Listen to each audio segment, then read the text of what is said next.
Mi nombre es Carmen Vázquez y tengo 82 años. Sé que para muchos esa cifra significa que ya no importo, que soy solo una carga, un número en las estadísticas de pensionistas. Pero permíteme contarte mi historia, porque aunque mis hijos lo hayan olvidado, yo aún tengo mucho que decir. Son las 7 de la mañana de este martes gris de noviembre en Madrid. El frío se cuela por las ventanas de mi pequeño apartamento en Lavapiés, ese barrio que ha visto tantos cambios como yo. Me levanto despacio, no por pereza, sino porque mis huesos ya no responden como antes. El silencio de mi hogar me abraza, pero no es el abrazo cálido que necesito, sino ese silencio pesado de quien vive sola. Enciendo la radio mientras preparo mi café con leche. Las noticias hablan de crisis, de jóvenes sin trabajo, de familias que luchan por salir adelante. Yo también lucho, pero nadie habla de las luchas de una viuda de 82 años que sobrevive con una pensión de 600 euros al mes. Miro las fotografías que adornan mi pequeña sala. Ahí están Miguel y Elena cuando eran pequeños. Miguel con su sonrisa traviesa a los 8 años, Elena abrazándome en su graduación. Fueron mi mundo durante tantos años. Después de que su padre muriera hace 8 años, pensé que nos acercaríamos más. Qué equivocada estaba. Miguel ahora es ejecutivo de una empresa importante. Vive en Las Rozas con su esposa y sus 2 hijos adolescentes. Cuando lo llamo, siempre tiene prisa. Cuando viene a visitarme, una vez al mes, si tengo suerte, mira su reloj constantemente y habla de lo caro que está todo, de sus responsabilidades, de lo difícil que es mantener su estilo de vida. Nunca me pregunta cómo estoy realmente. Elena vive más cerca, en Chamberí, pero está tan ocupada con sus 3 niños y su trabajo de enfermera que apenas tenemos tiempo para hablar. Las pocas veces que nos vemos está agotada, estresada, contestando llamadas del hospital o resolviendo crisis de sus hijos. Yo me he convertido en una preocupación más en su lista interminable de problemas. Me visto con la misma falda gris que uso desde hace años y mi abrigo marrón que, aunque viejo, aún me protege del frío madrileño. Tomo mi bolso gastado y mi carrito de compras. Es hora de ir al mercado, mi única excursión real del día. Las calles de Lavapiés despiertan lentamente. Los comercios árabes abren sus puertas. Los niños van camino al colegio cogidos de la mano de sus madres. Yo camino sola, como siempre, observando una vida que parece pasar junto a mí sin incluirme. El mercado de San Miguel se alza ante mí como un templo de cristal y hierro. Aunque está lleno de turistas y productos caros que no puedo permitirme, es el único lugar donde aún me siento parte del mundo. Aquí puedo caminar entre la gente, escuchar conversaciones, sentir que existo. Compro solo lo necesario. 1/4 de kilo de tomates, algo de pan del día anterior que venden más barato, una lata de atún. Cuento mis monedas cuidadosamente. Cada euro cuenta cuando tu pensión debe durar todo el mes. Mientras pago, escucho a una madre joven regañar a su hijo pequeño porque quiere un dulce caro. Le dice que el dinero no crece en los árboles, que debe aprender el valor de las cosas. Sonrío con tristeza. Yo enseñé las mismas lecciones a mis hijos, pero parece que olvidaron aplicarlas conmigo. Regreso a casa con mi carrito chirriando sobre las piedras del pavimento. El sol intenta salir entre las nubes, como yo intento cada día encontrar una razón para sonreír. Mañana será otro día igual, y pasado mañana también. Pero algo dentro de mí, algo pequeño pero persistente, me susurra que tal vez, solo tal vez, los días iguales están a punto de cambiar. No sé por qué siento esto, pero a los 82 años he aprendido a escuchar esas voces interiores. Después de todo, la vida aún no ha terminado conmigo. Había algo diferente en el aire de este viernes por la mañana. Tal vez era el sol que finalmente había decidido quedarse entre las nubes. O quizás era esa sensación extraña que tenía desde hace días, como si algo estuviera a punto de suceder. Como cada mañana desde hace años, caminé hacia el mercado de San Miguel. Las hojas secas crujían bajo mis pies y el aroma a castañas asadas comenzaba a llenar las esquinas de Madrid. Octubre siempre me ha gustado, Me recuerda a cuando enseñaba en la escuela primaria y los niños regresaban de las vacaciones de verano con historias que contar. Entré al mercado sintiendo esa mezcla familiar de nostalgia y soledad. Los puestos brillaban bajo las luces, llenos de productos hermosos que yo solo podía admirar de lejos. Me dirigí hacia el puesto de verduras más económico, el que está en la esquina, donde don Antonio siempre me trata con respeto. Estaba seleccionando cuidadosamente unas patatas cuando una voz suave y amable habló a mi lado. «Disculpe, señora, pero creo que esas patatas no están en su mejor momento. Permítame mostrarle unas mejores». Levanté la vista sorprendida. Un hombre mayor de unos 75 años aproximadamente me sonreía con ojos gentiles. Tenía el cabello completamente blanco y bien cuidado. Vestía un suéter azul marino que parecía cómodo pero elegante, y llevaba en sus manos una cesta de mimbre como las que usaba mi madre hace décadas. No esperaba que alguien se dirigiera a mí, mucho menos un extraño. Hace tanto tiempo que camino por estos pasillos sintiéndome invisible que su atención me desconcertó. «No se preocupe, señor, estas están bien para lo que necesito», respondí tímidamente. Pero él no se alejó. Con una sonrisa cálida, tomó algunas patatas de otro montón y las examinó con cuidado. «Veo que usted, como yo, sabe apreciar el valor de las cosas sencillas. Soy Fernando Morales, y puedo ver que es una persona que cocina con amor». Sus palabras me llegaron directo al corazón. Hacía años que nadie hablaba de mí de esa manera, como si tuviera algo valioso que ofrecer. Me presenté como Carmen, sintiéndome extrañamente nerviosa, como una adolescente en su primera cita. «Carmen, un nombre hermoso para una mujer que ilumina este mercado», dijo, mientras seleccionaba algunas verduras y las ponía en mi bolsa, sin que yo se lo pidiera. No tenía dinero extra para esas verduras, pero antes de que pudiera protestar, él se acercó a don Antonio y pagó por todo, incluyendo mis compras. «Señor Fernando, no puedo permitir que», comencé a decir, pero él levantó una mano suavemente. «Por favor, permítame este pequeño gesto. Hace mucho tiempo que no tengo la oportunidad de ayudar a alguien tan especial como usted». Caminamos juntos por el mercado mientras él me contaba que había sido librero durante 40 años, que había enviudado hace 5 años y que ahora dedicaba su tiempo a ayudar a personas mayores a través de una organización de voluntariado. Hablaba con pasión sobre los libros, sobre los autores españoles clásicos, sobre cómo las historias pueden cambiar vidas. Yo escuchaba fascinada. Hacía tanto tiempo que nadie conversaba conmigo de verdad, que no tenía una charla real sobre cosas que importaban. Con mis hijos solo hablábamos de problemas, de dinero, de obligaciones. Con Fernando hablamos de sueños, de recuerdos, de la belleza de las pequeñas cosas. «Usted debe haber sido maestra», me dijo de repente. «Tiene esa manera especial de escuchar que solo tienen las personas que han dedicado su vida a enseñar». Se lo confirmé, sorprendida de que lo hubiera notado. Le conté sobre mis 30 años enseñando a niños de primaria, sobre cómo extrañaba esos días cuando sentía que mi vida tenía propósito. «El propósito nunca se va, Carmen. A veces solo se esconde esperando que lo redescubramos», me dijo mirándome directamente a los ojos. Cuando llegó el momento de despedirnos, Fernando tomó mi mano entre las suyas con gentileza. «Espero verla pronto, Carmen. Este mercado será más luminoso sabiendo que usted estará aquí». Caminé de regreso a casa con el corazón latiendo de una manera que había olvidado. Por primera vez en años, alguien me había visto realmente, no como la madre problemática de Miguel, no como la responsabilidad agotadora de Elena, sino como Carmen, como una mujer completa y valiosa. Esa noche, mientras preparaba la cena con las verduras que Fernando había elegido para mí, me sorprendí tarareando una canción que no cantaba desde hace décadas.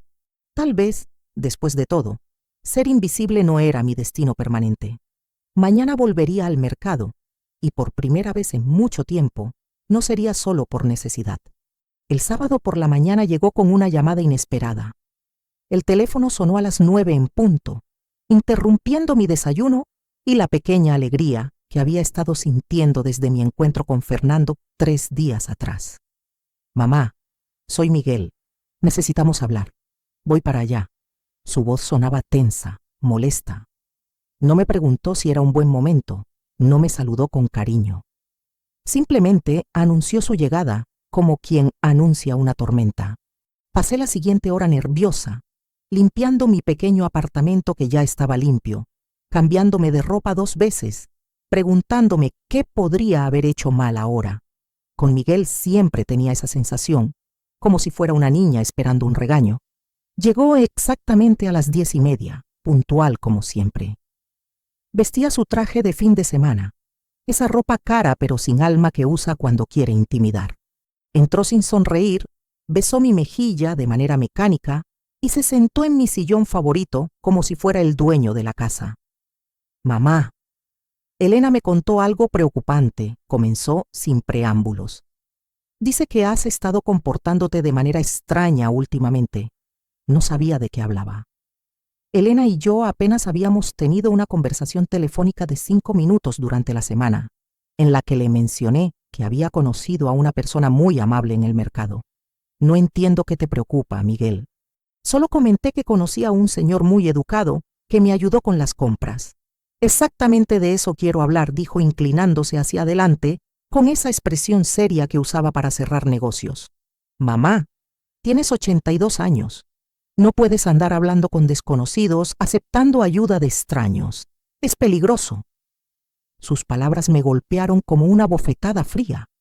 Peligroso, como si fuera una niña, incapaz de cuidar de sí misma. Fernando es un hombre mayor, educado y gentil, respondí tratando de mantener la calma. Solo fue amable conmigo. Fernando, repitió mi hijo con sarcasmo. Mamá, estos hombres se aprovechan de mujeres mayores y solitarias. Seguramente quiere tu dinero, por poco que tengas. La palabra solitaria salió de su boca como un diagnóstico médico, como si fuera una enfermedad de la que él no fuera responsable. Miguel, he vivido 82 años en este mundo. Creo que sé reconocer las intenciones de las personas, dije con más firmeza de la que había usado con él en años. Evidentemente no, mamá. Por eso Elena y yo hemos estado hablando. Creemos que es hora de considerar otras opciones para ti, otras opciones. Las palabras flotaron en el aire como una amenaza. Sabía exactamente a qué se refería. Hay residencias muy buenas, continuó con esa voz profesional que usaba para convencer a sus clientes.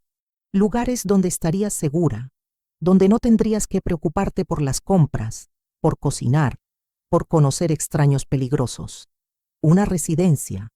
Mi hijo, el niño al que amamanté, al que cuidé cuando tenía fiebre, al que ayudé con las tareas durante años, quería encerrarme en una residencia porque había conocido a alguien que me trató con bondad. No necesito una residencia, Miguel. Necesito que mis hijos me traten como a un ser humano que aún tiene derecho a vivir su vida. Mamá, no seas dramática. Solo queremos lo mejor para ti. Lo mejor para mí sería que ustedes me visitaran más, que me llamaran para preguntarme cómo estoy en lugar de solo llamar cuando necesitan algo, que recordaran que soy su madre, no un problema que resolver. Miguel se levantó, claramente incómodo con mi respuesta. No estaba acostumbrado a que le llevara la contraria. Mamá, estás siendo irracional. Y esto me confirma que ese hombre te está afectando negativamente. No quiero que vuelvas a verlo. Sus palabras me llenaron de una rabia que no había sentido en años. Una rabia limpia y poderosa.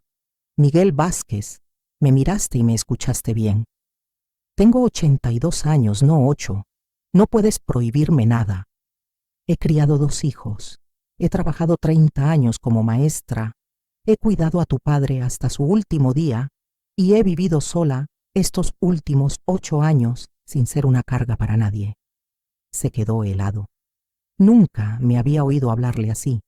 Si Fernando es la única persona que me ha tratado con respeto y cariño en los últimos meses, entonces sí, voy a seguir viéndolo. Y si eso te molesta, tal vez el problema no soy yo. Se fue sin despedirse, cerrando la puerta con más fuerza de la necesaria. Me quedé temblando, no de miedo, sino de algo que había olvidado que tenía: dignidad. Esa tarde, por primera vez en años, No lloré después de una visita de Miguel. En lugar de eso, me arreglé con mi mejor vestido y salí a caminar por el retiro. Era hora de dejar de ser la madre culpable y empezar a ser Carmen otra vez. Y si mis hijos no podían entenderlo, tendría que encontrar mi propia familia, una que me valorara por quien soy, no que me tolerara por obligación. El lunes iría al mercado y esperaba con todo mi corazón ver de nuevo esos ojos gentiles que me recordaban que aún valía la pena. El lunes amaneció lluvioso, pero ni toda el agua del cielo podría haber apagado la determinación que sentía ardiendo en mi pecho. Después del enfrentamiento con Miguel, algo había cambiado en mí. Era como si hubiera recordado quién era antes de convertirme solo en la madre preocupada que todos veían. Llegué al mercado de San Miguel con mi paraguas empapado y el corazón latiendo con esa mezcla de nervios y esperanza que no sentía desde mi juventud. Y ahí estaba Fernando, esperándome junto al puesto de flores con una sonrisa que iluminó toda la mañana gris. Carmen, qué alegría verla. Temía que la lluvia la mantuviera en casa, me dijo ofreciéndome su brazo con una galantería que creía extinguida. Caminar bajo la lluvia nunca me ha asustado, Fernando. He aprendido que las tormentas pasan, pero los momentos importantes no esperan. Desayunamos juntos en una pequeña cafetería cerca del mercado. Fernando pidió chocolate con churros para ambos, insistiendo en invitarme a pesar de mis protestas. Mientras mojaba los churros en el chocolate espeso, me habló de su esposa Marta, fallecida hace 5 años por cáncer. Los primeros 2 años después de que ella muriera, yo también morí un poco cada día. Me confesó mirando por la ventana empañada. Me convertí en un fantasma que solo existía por inercia, hasta que un día me di cuenta de que Marta me estaría regañando desde donde esté por desperdiciar la vida que ella tanto quería que yo viviera. Sus palabras me tocaron profundamente porque reconocí mi propia historia en ellas. Yo también había muerto un poco cada día desde que enviudé, pero no había tenido la epifanía de Fernando. Al menos, no hasta ahora. Cuénteme de usted, Carmen. Sé que fue maestra, pero me gustaría conocer a la mujer detrás de la profesión. Hacía tanto tiempo que nadie me pedía que hablara de mí misma que no sabía por dónde empezar. Le conté sobre mis años enseñando, sobre cómo cada septiembre era como renacer cuando veía las caritas expectantes de mis alumnos. Le hablé de mi amor por la literatura, de cómo había soñado con escribir cuentos para niños, pero nunca había encontrado el tiempo. Y ahora tiene todo el tiempo del mundo, dijo Fernando con una sonrisa que me hizo sonrojar como una adolescente. Ahora mis hijos creen que soy demasiado vieja para tener sueños. Respondí con una amargura que no pude disimular. Fernando se inclinó hacia adelante, tomó mi mano arrugada entre las suyas y me miró directo a los ojos. Carmen, permítame contarle algo que aprendí cuando perdí a Marta. Los hijos, por mucho que los amemos, a veces se olvidan de que nosotros existíamos antes que ellos y seguiremos existiendo como personas completas independientemente de ellos. Sus palabras eran exactamente lo que mi alma necesitaba escuchar. Después del desayuno, Fernando me llevó a un lugar que cambiaría mi perspectiva para siempre: la Biblioteca Nacional. Caminamos entre los pasillos llenos de libros mientras él me contaba historias sobre autores españoles, sobre primeras ediciones que había tenido en su librería, sobre el poder transformador de las palabras. Mire esto, Carmen, me dijo deteniéndose frente a una vitrina. Es una primera edición de 100 años de soledad. Gabriel García Márquez tenía casi 40 años cuando escribió su obra maestra, y Laura Ingalls Wilder publicó su primer libro de La Casa de la Pradera a los 65 años. Me quedé mirando esos libros como quien mira tesoros. Fernando continuó: la edad no es el final de nuestras posibilidades, Carmen. Es el comienzo de nuestra libertad para ser auténticamente nosotros mismos. Pasamos la tarde hablando sobre libros, sobre viajes que habíamos soñado hacer, sobre recetas de cocina que nos recordaban a nuestras madres. Fernando tenía una manera de escuchar que me hacía sentir interesante, valiosa, digna de atención. Cuando llegó la hora de despedirnos, me entregó un pequeño cuaderno de cuero marrón. Para sus cuentos, Carmen. Nunca es tarde para empezar a escribir las historias que llevamos dentro. Esa noche, sentada en mi mesa de la cocina con una taza de manzanilla humeante, abrí el cuaderno y escribí mi primera línea. Había una vez una maestra que creía que su historia había terminado, hasta que descubrió que apenas estaba comenzando. Por primera vez en 8 años, me fui a dormir sintiendo que mañana sería un día lleno de posibilidades. Fernando no solo me había devuelto la alegría de la amistad, me había recordado que Carmen Vázquez aún tenía historias que contar y sueños que perseguir. Y si mis hijos no podían entenderlo, era su pérdida, no la mía.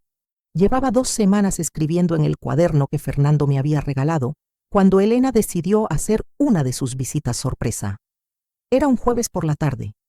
Yo estaba sentada en mi pequeña mesa junto a la ventana, escribiendo un cuento sobre una abuela que encontraba tesoros mágicos en el mercado, cuando sonó el timbre. «Mamá, abre». «Soy Elena». Su voz sonaba agitada, preocupada. Guardé rápidamente mi cuaderno y fui a abrir la puerta. Elena entró como un huracán, con su uniforme de enfermera arrugado y ojeras que hablaban de demasiadas guardias nocturnas. «Mamá, necesitamos hablar seriamente», dijo sin siquiera saludarme. «Miguel me ha contado todo sobre ese hombre del mercado». Se sentó en mi sofá sin quitarse el abrigo, como quien no tiene intención de quedarse mucho tiempo. Yo permanecí de pie, sintiendo crecer dentro de mí esa nueva fuerza que había descubierto las últimas semanas. «Elena, si vienes a repetirme lo mismo que me dijo tu hermano, puedes ahorrarte el tiempo». «Mamá, por favor, entiende nuestra preocupación.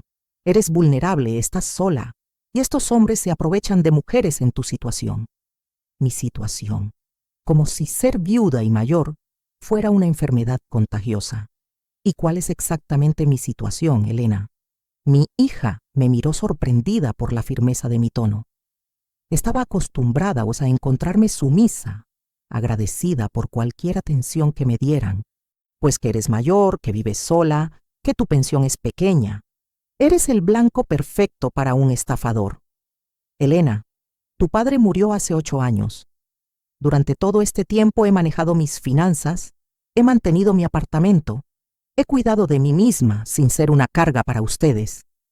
¿Qué te hace pensar que de repente he perdido la capacidad de juzgar el carácter de las personas? Se quedó callada, claramente incómoda. Nunca había cuestionado su manera de verme. Es que, mamá, últimamente estás diferente. Miguel dice que le contestaste mal, que lo desafiaste. ¿Y eso te parece malo, Elena? Que después de años de aceptar todo en silencio, finalmente haya encontrado mi voz. Me senté frente a ella, tomé sus manos cansadas entre las mías y decidí hablar desde el corazón. Hija mía, durante 8 años he vivido como un fantasma. Me levantaba, hacía mis rutinas, esperaba sus llamadas ocasionales, sus visitas apresuradas. Existía, pero no vivía. Fernando me ha recordado que aún soy una persona completa, con pensamientos, sueños y derecho a la alegría. Los ojos de Elena se llenaron de lágrimas que no esperaba.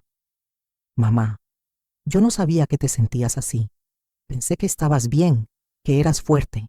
Elena, ser fuerte no significa ser invisible. Ser fuerte no significa aceptar que me traten como un mueble viejo que hay que tolerar por obligación familiar. Pero es que nosotros te queremos, mamá. Lo sé, hija, pero quererme no es suficiente si ese amor no incluye respeto, tiempo real conmigo, interés genuino por mi bienestar emocional. Elena se quebró entonces, llorando como no la había visto llorar desde que era una niña asustada. Tienes razón, mamá. He estado tan obsesionada con sobrevivir al día a día que olvidé vivir y te arrastré a ti en esa supervivencia. La abracé mientras lloraba, sintiendo que por primera vez en años tenía una conversación real con mi hija. Elena, no es tarde para cambiar las cosas entre nosotras, pero necesito que entiendas que Fernando no es una amenaza. Es un amigo que me ve como soy, no como el problema que hay que resolver. Cuéntame de él, mamá. De verdad, le hablé de Fernando, de nuestras conversaciones sobre libros, de cómo me había animado a escribir, de la manera respetuosa en que me trataba. Le mostré mi cuaderno y le leí uno de mis cuentos. Elena escuchó con una atención que no me daba desde que era pequeña. Mamá, esto es hermoso. No sabía que escribías. Yo tampoco lo sabía hasta hace poco. Fernando me ayudó a recordar partes de mí que creía perdidas. Cuando Elena se fue esa noche, me abrazó durante mucho tiempo, como hacía cuando era niña. Mamá, siento mucho haberte hecho sentir invisible. Quiero conocer a Fernando si te parece bien. Me quedé despierta hasta muy tarde esa noche, no escribiendo, sino reflexionando. Había tenido que llegar a los 82 años para aprender que ser amada no significa desaparecer, que ser madre no requiere sacrificar mi identidad completa, que merezco respeto y consideración independientemente de mi edad. Fernando me había dado el regalo más valioso, la confianza para dejar de ser invisible y volver a ser Carmen. Y por primera vez en 8 años, sentía que mis hijos estaban empezando a conocer a la mujer real que había detrás del título de mamá. Mañana los llamaría para invitarlos a cenar, para presentarles oficialmente a mi amigo Fernando, y para comenzar una nueva etapa en nuestras relaciones basada en el respeto mutuo. Después de todo, nunca es tarde para enseñar a nuestros hijos cómo queremos ser tratados. Capítulo 6. Los secretos que Fernando guardaba. 7 minutos, 600 palabras. La cena con mis hijos. Y Fernando estaba programada para el sábado, pero el jueves por la mañana algo cambió radicalmente. Estaba esperando a Fernando en nuestro lugar habitual del mercado cuando lo vi llegar con una expresión que no le había visto antes. Una mezcla de nerviosismo y determinación que me puso en alerta. Carmen, necesito contarle algo importante, me dijo sin nuestro saludo habitual. Hay cosas sobre mí que debería saber antes de conocer a sus hijos. Caminamos hasta nuestro banco favorito en el Retiro, ese que está bajo los árboles donde habíamos compartido tantas conversaciones. Fernando se quedó callado durante varios minutos, mirando el lago donde los patos nadaban sin prisa. Carmen, cuando le dije que había sido librero, no le mentí, pero no le conté toda la verdad. Mi corazón comenzó a latir más rápido. Durante semanas había defendido a Fernando ante mis hijos. Había apostado mi credibilidad por él. Una parte de mí temía lo que estaba a punto de escuchar. Tuve una librería durante 40 años, sí. Pero lo que no le dije es que la perdí hace 3 años. Perdí todo, Carmen. La librería, mis ahorros, mi casa. Sus palabras me golpearon como un puño en el estómago. Lo miré, buscando en sus ojos alguna señal de engaño, pero solo encontré dolor genuino. Un socio en quien confié me estafó. Falsificó documentos, usó la librería como garantía para préstamos que nunca me consultó. Cuando me di cuenta, ya era demasiado tarde. Los bancos se lo llevaron todo. Fernando, ¿por qué no me lo dijiste antes?, susurré, sintiendo cómo mi mundo se tambaleaba, porque tenía miedo de que hiciera exactamente lo que está haciendo ahora, que me mirara como si fuera el estafador que sus hijos creen que soy. Se levantó del banco y caminó hacia el lago, dándome la espalda. Pude ver la tensión en sus hombros, la vergüenza en su postura. Vivo en una residencia para personas mayores sin recursos, Carmen. El gobierno paga mi estancia porque no tengo nada. Mi ropa elegante es de segunda mano, compradas en mercadillos solidarios. Cuando la invito a desayunar, uso el dinero que gano ayudando a otros ancianos con sus compras. La revelación me dejó sin respiración. Todo este tiempo había pensado que Fernando era un hombre mayor acomodado, que había elegido el voluntariado por bondad. La realidad era que él también era un sobreviviente, alguien que había perdido todo y aún encontraba fuerzas para ayudar a otros. Fernando, mírame, le dije levantándome y acercándome a él. Cuando se volvió, vi lágrimas en sus ojos, lágrimas de un hombre orgulloso que había tenido que humillarse para contarme su verdad. Me siento como un fraude, Carmen. Aquí estoy, dándole consejos sobre dignidad y valor propio, cuando yo mismo soy un fracaso, que perdió todo por confiar en la persona equivocada. Tomé su rostro entre mis manos, obligándolo a mirarme directamente. Fernando Morales, escúcheme bien. El que usted haya perdido sus posesiones materiales no lo convierte en menos hombre. El que siga encontrando motivos para ayudar a otros después de lo que ha pasado, lo convierte en el hombre más valioso que he conocido. Pero sus hijos tenían razón, Carmen. Soy exactamente lo que ellos dijeron. Un hombre mayor sin dinero que se acerca a una mujer en su situación. No, le dije con firmeza. Usted es un hombre que me devolvió la alegría de vivir, que me recordó que tengo valor, que me inspiró a escribir de nuevo. Eso no se puede comprar con dinero, Fernando.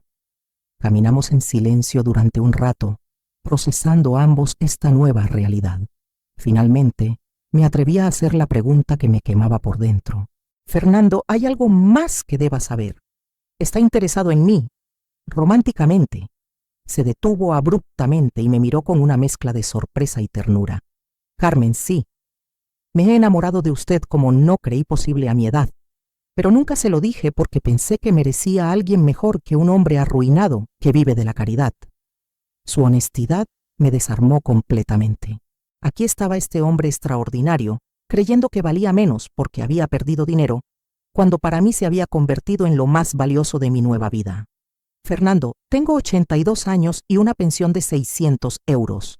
No estoy buscando seguridad económica. Estoy buscando a alguien que me vea como usted me ve.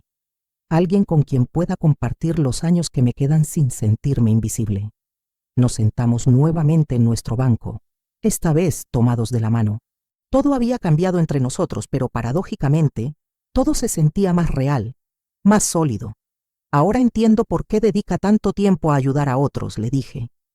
Usted sabe lo que es sentirse abandonado por el mundo. Cuando lo perdí todo, Carmen, tuve dos opciones: amargarse o encontrar una nueva manera de dar sentido a mi vida. Elegí ayudar porque descubrí que cuando das lo que más necesitas, de alguna manera te lo devuelves a ti mismo. Esa noche cancelé la cena con mis hijos. Necesitaba tiempo para procesar todo lo que había aprendido sobre Fernando, pero sobre todo, necesitaba entender que mis sentimientos hacia él no habían cambiado ni un poco.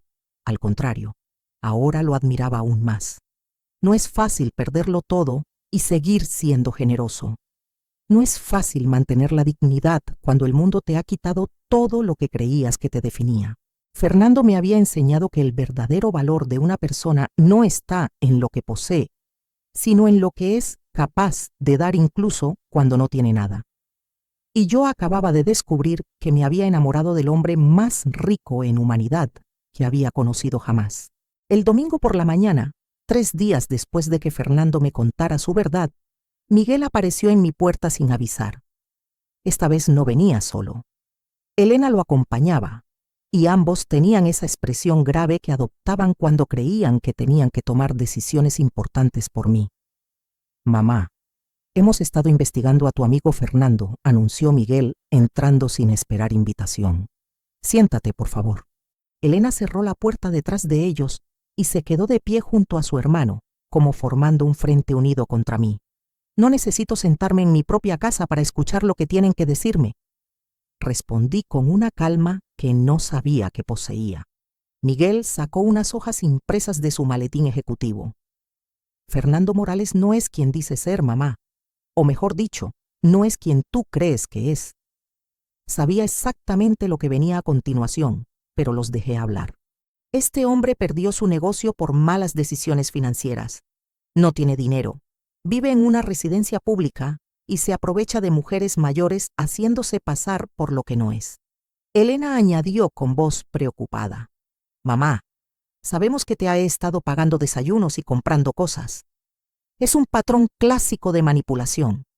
Los miré a ambos durante un largo momento. Mis hijos, tan inteligentes para sus carreras, tan exitosos en sus vidas profesionales y tan ciegos para entender lo realmente importante. Ya lo sé, dije simplemente. El silencio llenó mi pequeña sala. Miguel y Elena intercambiaron miradas de confusión. ¿Cómo que ya lo sabes?, preguntó Miguel. Fernando me contó toda su historia hace 3 días. La pérdida de su librería, su situación económica actual, todo. Pero entonces, mamá, entiendes que hemos tenido razón desde el principio, dijo Elena, claramente aliviada. No, hija. Ustedes no han tenido razón en nada. Me acerqué a la ventana desde donde podía ver el pequeño parque donde Fernando y yo habíamos paseado tantas tardes. Fernando me contó la verdad porque es un hombre honorable. No porque fuera descubierto en una mentira, sino porque no quería que nuestra amistad se basara en información incompleta. Mamá, pero si es un aprovechado, insistió Miguel. No tiene dinero y se está acercando a ti. Miguel, Elena, siéntense. Es hora de que entiendan algo fundamental. Por primera vez en años, mis hijos obedecieron una orden mía sin discutir. Durante 8 años ustedes me han visitado como quien cumple una obligación desagradable. Han hablado conmigo sobre el tiempo, sobre sus problemas, sobre dinero, pero nunca sobre mis sueños, mis miedos, mis esperanzas. Me han tratado como a una carga que hay que mantener contenta, pero no involucrada realmente en sus vidas. Elena bajó la mirada. Miguel se removió incómodo en su asiento. Fernando, en pocas semanas, me ha escuchado hablar sobre mi época de maestra con genuino interés. Me ha animado a escribir cuentos que creía olvidados. Me ha hecho sentir inteligente, valiosa, digna de atención y cariño. Pero mamá, el dinero, comenzó a decir Miguel. El dinero, Miguel, es exactamente el punto. Ustedes tienen dinero y nunca han pensado en invitarme a cenar a un restaurante bonito, en regalarme un libro, en pasar una tarde entera conmigo sin mirar el reloj. Miguel se puso rojo. Elena comenzó a llorar silenciosamente. Fernando no tiene dinero, pero gasta lo poco que tiene en hacerme sentir especial. Me regala tiempo, conversación, respeto. Me ve como una mujer completa, no como la madre problemática que hay que mantener tranquila. Mamá, nosotros te queremos, susurró Elena. Sé que me quieren, hija, pero el amor sin respeto, sin tiempo real, sin interés genuino, no alimenta el alma de nadie. Me senté frente a ellos, tomé las manos de ambos y hablé desde lo más profundo de mi corazón. Durante toda mi vida he sido primero hija obediente, luego esposa dedicada, después madre abnegada. A los 82 años, Fernando me ha recordado que también soy Carmen, una mujer con derecho a la alegría, a la compañía, al amor. Los ojos de Elena se llenaron de lágrimas.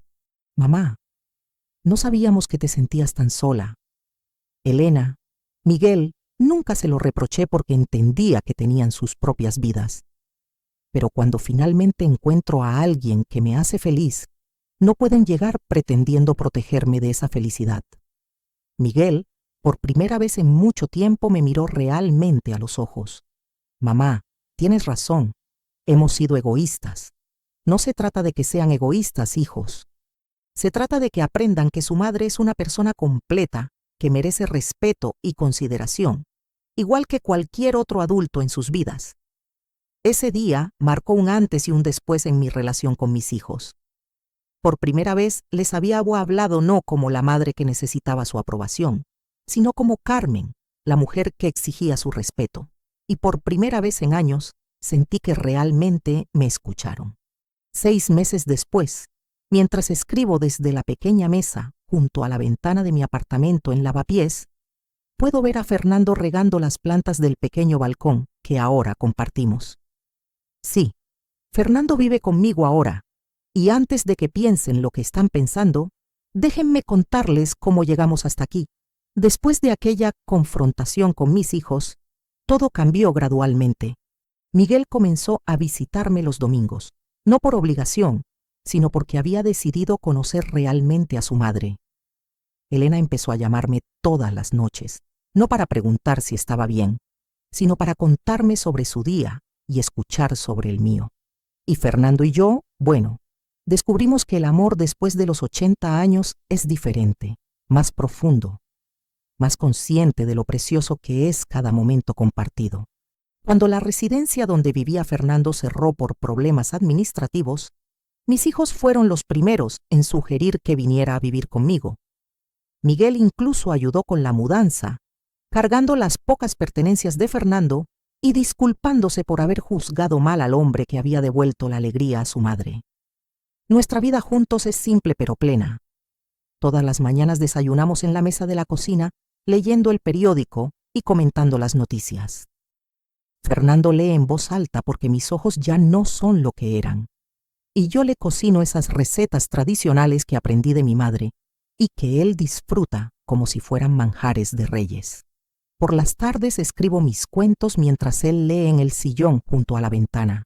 Ya he terminado 12 historias sobre abuelas que encuentran magia en lugares inesperados. Elena me ayudó a enviarlas a una editorial pequeña que publica libros para niños. Aún no he recibido respuesta, pero el simple hecho de haberlas enviado me hace sentir realizada. Los fines de semana, Fernando y yo exploramos Madrid como turistas en nuestra propia ciudad. Visitamos museos con descuentos para la tercera edad. Paseamos por parques que conocíamos pero nunca habíamos disfrutado realmente. Vamos al cine a ver películas que nos hacen reír o llorar sin vergüenza. Mis nietos, que antes apenas me conocían, ahora vienen a pasar tardes enteras con nosotros. Fernando les cuenta historias de libros antiguos y yo les enseño a hacer galletas. Ellos nos enseñan a usar aplicaciones en el teléfono móvil que Miguel nos regaló para que estuviéramos siempre conectados. No voy a mentirles, no todo ha sido fácil. Fernando y yo hemos tenido que aprender a vivir juntos después de décadas de soledad. Él deja los libros abiertos en todas las mesas.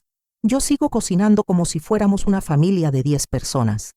Pero cada pequeño conflicto se resuelve con conversación, con paciencia, con el entendimiento de dos personas que saben que el tiempo es un regalo que no se puede desperdiciar en peleas tontas. A los 82 años, he aprendido que nunca es tarde para empezar de nuevo, que el amor maduro es más profundo que la pasión juvenil, que la familia verdadera no es solo la que comparte tu sangre, sino la que elige compartir tu vida. Fernando me ha enseñado que perder las cosas materiales no significa perder la dignidad. Yo le he enseñado que tener poco dinero no impide crear una vida rica en momentos hermosos. Juntos hemos aprendido que la tercera edad no es el final de la historia, sino un nuevo capítulo lleno de posibilidades diferentes pero igual de valiosas. Ahora, queridos amigos que han seguido mi historia, quiero pedirles algo. Si este relato los ha conmovido, si se han sentido identificados con Carmen, si conocen a alguna persona mayor que podría estar sintiéndose invisible, les pido que dejen un comentario contándome qué les ha parecido más importante de esta historia. Tal vez ustedes también tengan una madre, un padre, una abuela que necesita recordar que su vida aún tiene valor y posibilidades. Tal vez ustedes mismos estén pasando por momentos de soledad y necesiten escuchar que nunca es tarde para encontrar la felicidad. Suscríbanse a este canal si quieren seguir escuchando historias de personas que decidieron no rendirse ante la vida. Dense una oportunidad de creer que los mejores días pueden estar aún por venir. Y recuerden, todos merecemos ser vistos, valorados y amados, sin importar nuestra edad. Esta es Carmen Vázquez, de 82 años, despidiéndose hasta la próxima historia, porque sí, van a haber más historias. Después de todo, apenas estoy empezando a vivir de verdad.